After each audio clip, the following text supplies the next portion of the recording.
Hi guys, maghanap tayo ng bahay. Dito tayo sa Merecto. Sana makahanap tayo ngayong araw na to. A few inches later.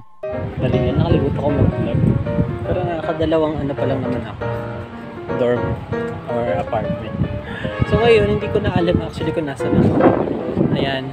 Ayun yung mga iniikot-ikot ko, yung mga building na yan, yung mga bahay-bahay dyan. Nasa may ano ako eh. Ay, ito. Nasa may Espanya na pala ako. Kakaikot ko na po, nakarating na ako yung Espanya. Ay, labo. Pero ayan, Espanya na yung kalsada na yan, guys. Guys, after 4 hours, feeling ko, hindi. Parang may napupusan na akong isa sa benteng pinuntahan ko. Hindi ko actually, wait lang, nasa na ba ako? Nasa may Legarda na ako eh. Grabe, kanina nasa Espanya, kaya po tsaka Sampaloc lang ako, kanina nasa may Legarda na ako. So, yeah, update lang. Okay guys, out of siguro mga 20 plus yung pinuntahan ko. Parang mga 15 dun is occupied or wala nang makantay. Pero so far for this day, may napili tayo isa. So, dahil isa lang yung napili natin, magkakaroon ng day 2 ang ating paghahanap. Kailangan natin ng maraming options. So uwi muna ako and babalik na lang ako sa Monday. See you!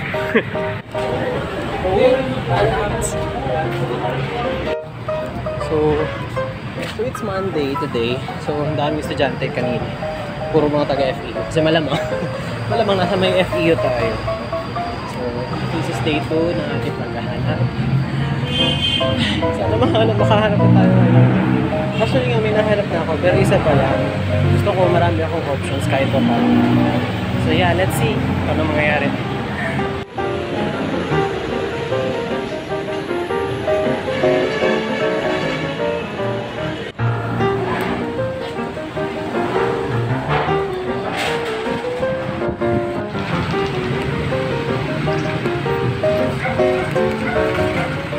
UST yan. Tapos ayun nga, di ako nakapag-vlog kasi nakafocus lang ako kanina. Anong oras na kasi wala pa ako nakikita. Wala pa ako nakikita na maayos, tapos pasok sa budget. Until itong last na napuntahan ko is ayun, napili ko siya. I mean for this day. Kagalisan ko kayo, nangungulik ako ng mga options. Kasi pangit naman kung may mapipili ako ng mga isa lang, dalawa lang, ganyan. So, nung last time, may napili ako isang. Ngayong araw na to, may napili din ako isa. May dalawang option na ako na pinagpipilian sa ngayon. Grabe. Legit na nawawalan na ako ng pag-asa kanina kasi nung oras na wala pa ako nakikita maayos. So, thank God dahil may napili tayo for this day. See you on the next part!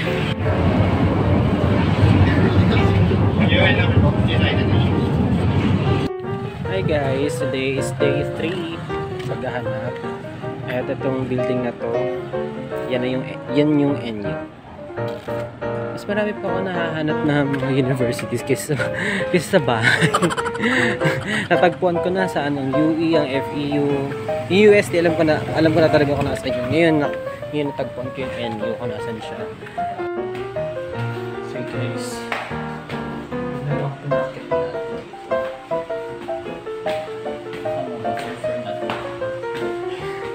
siguro, ito hindi ko napapakita sa inyo. Ito yung example ng 10,000 dito sa Manila. Ayan. Ito, pang-apat na tao siya. Siyempre, pwede mo po yung mag-isa. Ito siya kaluwag. Pag nagkaroon isang bed dito, maluwag na siya. Mas may cabinetries, pero walang sariling seat. 10,000. Tapos ito, may view siya. Pina-check na sa akin ni ate dito kasi ayaw nito umakyat. And alas 5 na. Ang bala ko talaga, ngayong araw na yung last day. Like, after itong araw na to, pipili na talaga ako. So, ano oras na, simula pala ako igutin yung parang pinakamalaking part na iikutin ko. Sa lahat ng pag-iikot na ginawa ko. Puro ikot. Ewan ko, let's see.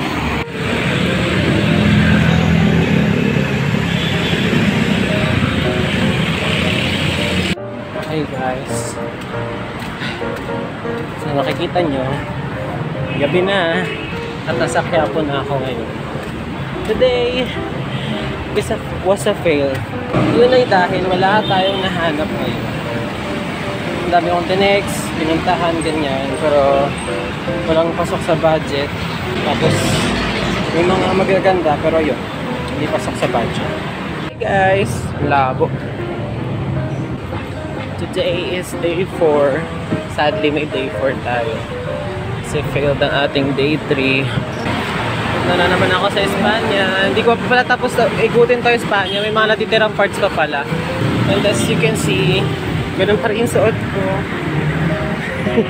Hindi kasi ako umuwi. Kasi inabot na ako ng gabi kahapon. So nakatulog na lang ako sa mga klase ko. Kaya ito pa rin yung suot ko. Mamaya pa ako makaka-uwi. Mamaya pa ako makakaligo. So ngayon na yung day 4 ng paghahanap ko. Sana may mahanap ko talaga tayo ngayon. Guys. Hey guys. May hinahanap akong student na. Nasa tagal na yung paghahanap. Nasa may ano siya. Ayan. So ayan. Yung para malaman kung magkano to, i-text mo din sa namin kasi ang tagal sumagot. Guys. Tamlay. Hindi ko pa tapos ikutin yung bala ko ikutin niya. Kaso, pupunta pa kasi akong Divisoria. Eh, ano oras na? Baka kasi magsara. So, I guess that's it for today. Kung tatanungin niyo kung may nahanap ba ako, akala ko meron. Yung pala, wala! Wala! Nice. Hindi pa rin naman ako nawawala ng pag-asa. Hinahanap nga ako isa, dalawa. Kaya, ayun. See you sa next part!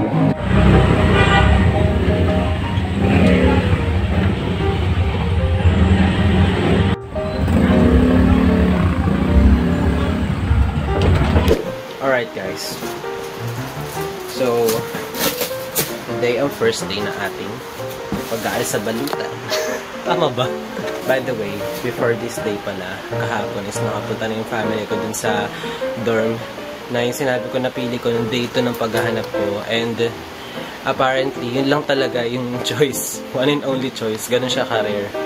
And ayun, naingkat kasi mukhang nagustuhan naman nila. So ngayon is magbabalat-balat na ako, but I will start from yung mga books ko muna, yung mga libro ko na ginamit sa college kasi syempre andun tayo para mag-review, so kailangan natin unahin yung mga aaralin natin. So yan, may nahanap akong box dito sa bahay namin and pupunayin ko na siya ng mga gamit ko. Although wala pang exact date kung kailan ako mag-move in, pero at least, diba, para ready na tayo. So, let's go! So, ito yung ilan sa mga books ko. Ayan, meron pa dun sa isang lagayan ko dun, tsaka meron pa dun sa kwarto. Kasi, ayan, pakita ko yung harap pala. Ayan, ayan yung ilan sa mga books ko kasi sobrang nag-invest talaga ako sa mga books kasi alam kong darating tong araw na to. Kailanganin ko silang lahat. Kaya, yun yung unahin natin na ilagay dun sa mga kahon na yan.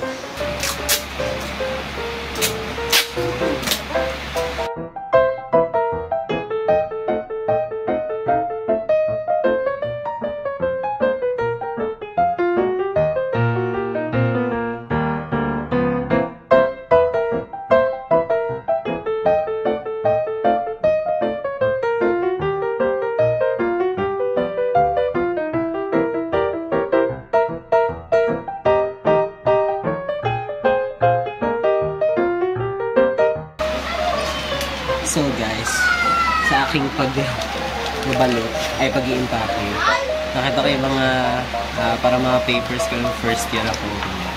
Kasi yung mga nakita ko mga nakakatawang bagay na magandang balik-balik. Yung mga papers ko sa chem namin ng first year. 27/37, and 34/34, and 40/40. Tapos, meron pa dito. Ito, may sakong mali. 49/50. Apple. Ayan. 75/75. Ayun. Yun yung mga exams ko nung chem namin dati. Na lang, sarap lang balikan.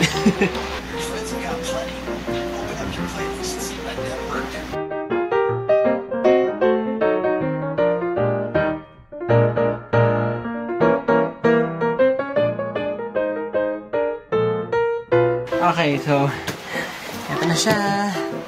At imposible siya mabuhat ng isang tao. Kasi puro papel yung laman niya, puro libro, puro mga papeles, files ko nitong college. Tignan natin kung paano siya madadala dun. Ayan, ito na yung after nung ko. Ayan, wala na yung mga libro dito. Tsaka yung mga gamit dito sa baba, wala na siya. And I think that's it for today. See you sa next part. Hi guys, it's Wednesday morning. Move in is Sunday, so ilang araw na lang. Ang ginawa ko ngayon ay pinicturean nitong upuan ko. Dahil ibibenta ko. Kaya ako ibibenta kasi hindi bagay dun sa dorm. Bumili ako ng yung bagay dun sa dorm. Kulay, ganyan. And then, syempre, isa lang naman ako. So, ibibenta ko na to. Yan. Ayun yung upuan na kasama ko sa hirap at hirap. Pamay na lang po. Wait, bago ko ito ginagawa. So, naglilinis na ako. Yan, tanggal ko na tuloy siya. Pero ayun mga laman yan. Lahat yung dadaling ko. Ito. Tsaka pati itong mga to. Tsaka itong isang table ko. Ayan. So, ito na yung ginagawa ko. Nililigpit ko na siya. So, wala na laman yan. Luwag na dito. Ayan. So, lahat yan. Mawawala na sa bahay na ito. Ayun. Bigla ko lang naalala na nagbablog pala ako. Halos ang dami ko nang ginawa dito.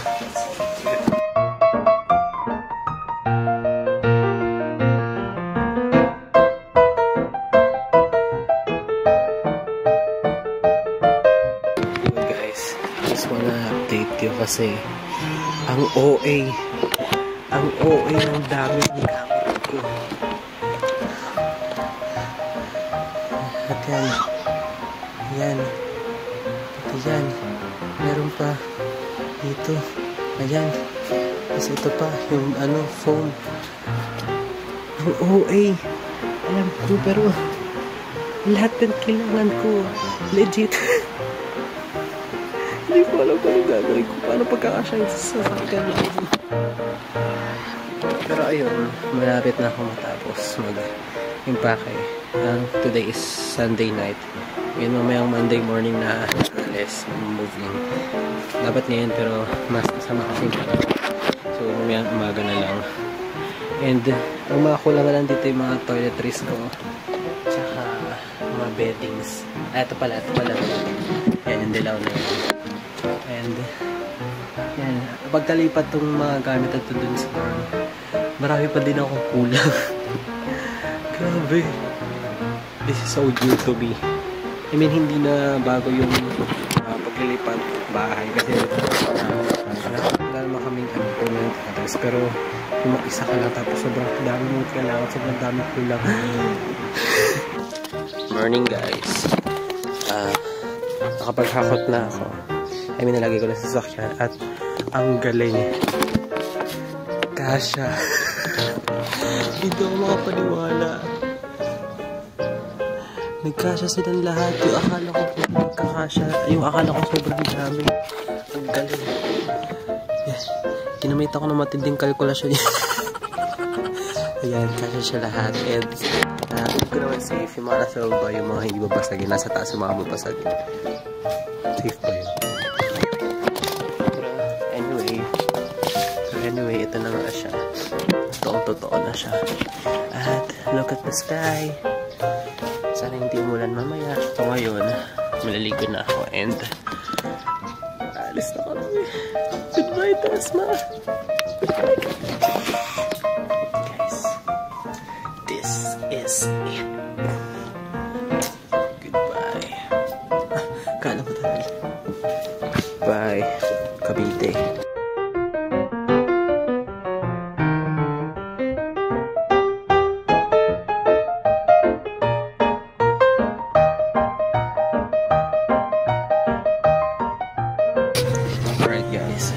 tayo sa kanila. Mga ilang minutes na lang. Mawala na itong mga to. And, wala, gusto ko na kayo update. Hindi, nakaano kami ngayon. Nag-share yung magulang ko. Sila nga pala yung naghahatid sa akin ngayon. Si daddy tsaka si mami. Papunta doon sa dorm. And, yeah. Hanggang ngayon talaga, hindi pa rin nang makapaniwanan nagkasya itong mga to. Kasi doon sa bahay, parang sobrang dami niya. Tapos biglang, books. Siguro pagdating ko doon, ang una ko ilalagay ito. Tapos matutulog na ako. Diretso tulog. Ngayon natok na agad ako. 3 hours later. Okay guys, I finally moved in. Kalat reveal pala. Yan, so kalat reveal. Yan, gusto na lahat guys. Dito naman gamit ako. And, ayun nga guys. Grabe, hindi ko na nag-vlog yung paghakot namin ni daddy dito. Pero yung tinulungan ako ng magulang ko. And then, sinamahan nila ako sa paghakot. And then, ayun, umalis na sila kasi may lakad pa sila. And now, I'm here. And, grabe, buti may bintana dito. And I think that's it for this video. But this isn't the end guys, because it's just the start of a new series here on my channel. Welcome to my Living Alone Diaries. Wow! So ito yung pinakaunang series na gagawin ko sa aking channel, and I hope na panoorin nyo at samahan nyo ako sa pagiging mag-isa. And I hope na may matutunan or mag-enjoy kayo sa mga maipapakita ko sa inyo sa mga experiences ko sa pagtira dito sa Manila. And I think that's it for this video guys. See you on the next episode. Bye-bye!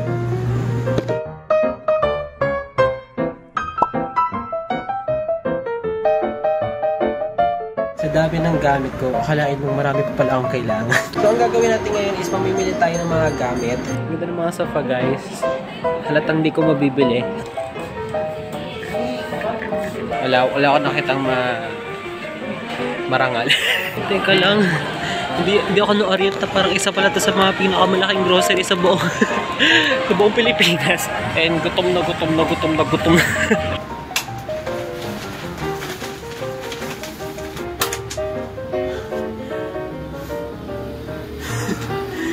Pagod.